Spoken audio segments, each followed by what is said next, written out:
Hello, good afternoon, good morning, good evening, and welcome to episode 29. My name is Richard Ishwood, registered nurse, working from a clinic called No More Earwax in the UK. Thanks for watching. Right, 3 years for the price of 2. I am spoiling you lot today, and I give you 3 instead of 2 because they were relatively quick ones, and I know you like a bit more of the epic ones. I haven't had many of them in recently. A lot of them have been quite straightforward, thankfully.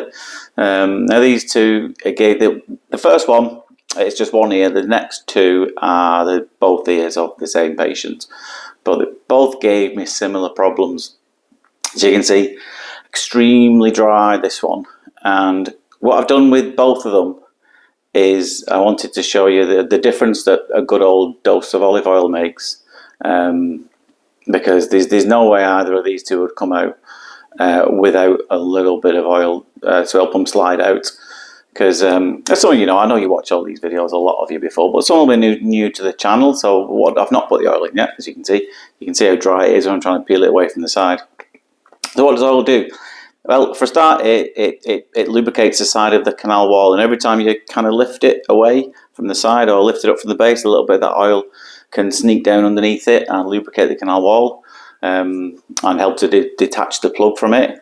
It also makes the surface of the wax, doesn't make the whole thing soft, but it makes the surface of the wax a bit softer so you can get a good grip with the suction tube. Because when someone says, trying to explain how it works to somebody, imagine you put your hand over the top of the hoover. I'm not suggesting you put any other orifice in, but when you put your hand over the top of the hoover, you'll notice the power of the machine, it goes up. The engine works harder. So when you've got a perfect seal with a suction tube on the wax, sometimes you'll see us just waiting there or hovering there. When you've got a good grip, the power of it increases. So the suction increases and makes it simpler to pull out. So you can see we've gone in with the oil there. That's why there's a little bit of blurring on the camera, because some of we do try and wipe it off, but some of it stays on the hairs there. And you can already see it's changed the surface of that wax, and it makes it a lot easier to lift up and slide out. Very dark, this. You can see it's been in there a while. Anyway, that's enough about it. I will let you carry on watching this and we'll have a chat, shall we? So, welcome to the weirdos. We've decided that that's what you're all called now. I'd like to give a quick shout out. I've done this a couple of times before, but there's a watcher called Sherry. Hello, Sherry, who she said that she watches these at least 4 or 5 times. Now, even I don't watch them that often, where she probably knows these procedures better than I do. In fact, maybe you can comment on the next one. Save me a job. But yeah, you are a mega weirdo. You can definitely get a t-shirt printed with a mega weirdo on the back, and you can wear that with pride. But thanks to all the watchers. We've got a lot of people come on board in the last few. I know these are quite popular on other channels. I love watching all them too, like learning up from them. And this channel's doing really well too. But if you can share it, I would massively appreciate it. Now look at this.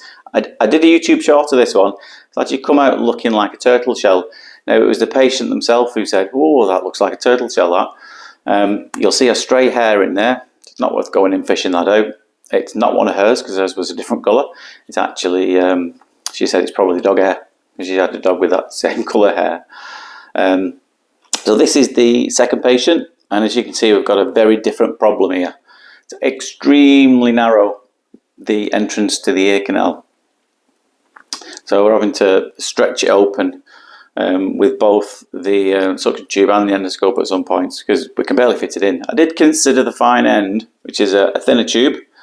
Get quite a lot less power with that though, but I think I'd have got enough power to actually get this out. And as you can see there, I've kind of managed to prise it apart so we can squeeze it open. I think I've already put a bit of oil in that before we've started this one. Just having a peek through there. So yeah, it's like sprouting out. You can see that I was really surprised at the size of the thing that came out. This was a good ear labour, because we had to dilate the entrance first, stretch it out a little bit, and as you can see, it doesn't want to come out there. But we'll grab that, and it gives in eventually. So yeah, last time as well we got talking about where everybody's from. I'm overwhelmed by all the comments. I tried to respond to every single one. Look at the size of this. Like I said, for such a narrow entrance, there was a lot in there. There's the Echinopsis, lovely, shiny and clean. That's the second ear. Anyway, yeah, let me know where you're from.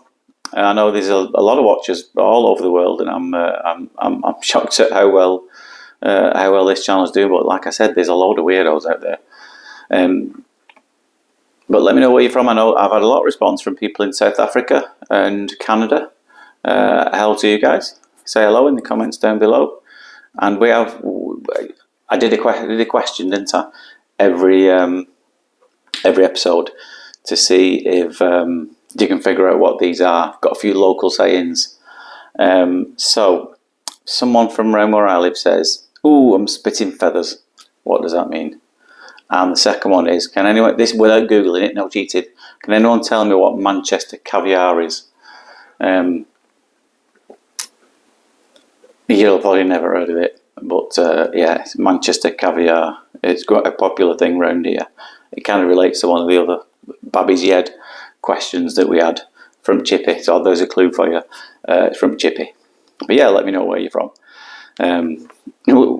What other things were funny? Local sayings. Because when I was searching for this, what kind of things can we look about? Let me know, wherever you live, all the words you've got for when you've had a bit of a tipple, when you've had a bit of a drink, because I don't think there's any country in the world that's got more than the UK. As you know, we like a bit of a beer. So I've come up with all of ours here. Let me know what yours are down below. So we've got trolleyed, pie-eyed, smashed, legless, sloshed, sozzled, off his head, wasted, hammered, plastered. I'm sure you've all got your own as well. Let me know. Drink sensibly though, kids. So as you can see, we've gone in there with some more oil there, and hopefully that will make this a bit easier. Not quite as narrow this, but narrow enough that it gives us a bit of problem. You probably noticed, by the way, I'm not in uniform today. I'm actually recording this from home at the weekend. That's how much I love you guys. You know, I know you want to see some of these. I actually did record this episode a couple of days ago at work, but like an absolute tool, that means an idiot, a silly person, my microphone here, I forgot to turn it on. And I thought it was one of the best ones I'd done as well. I was absolutely kicking myself. But yeah, I am in my coach's gear. In my part-time, I coach a children's rugby team my son plays for. And now if you don't know what rugby is, I suggest you all have a look. Much better game than football. The difference is football's a game of 80 minutes pretending that you're hurt, i.e. rolling over, oh, my leg. And football's a game of 90 minutes trying to pretend that you're hurt, and rugby is a game of 80 minutes trying to pretend that you're not hurt. For you in the US there, rugby is like American football, but without all the armour. We don't need all the helmets and all the shoulder pads and all that. It's ridiculous. Man up and get a proper sport played. But yeah, that's what I do in my spare time. I'd love to be able to post a bit more of these videos, but a few nights a week I coach the kids, and I've been doing that this morning and refereeing as well. Being shouted at, getting abused. It's common. Get used to it. In one ear, out the other ear. As you can see, this one now is coming out in stages. It's a bit trickier. The last one. It did give in eventually, like they all do. But this one was a bit trickier. Now, I've got the ruler shot at the end.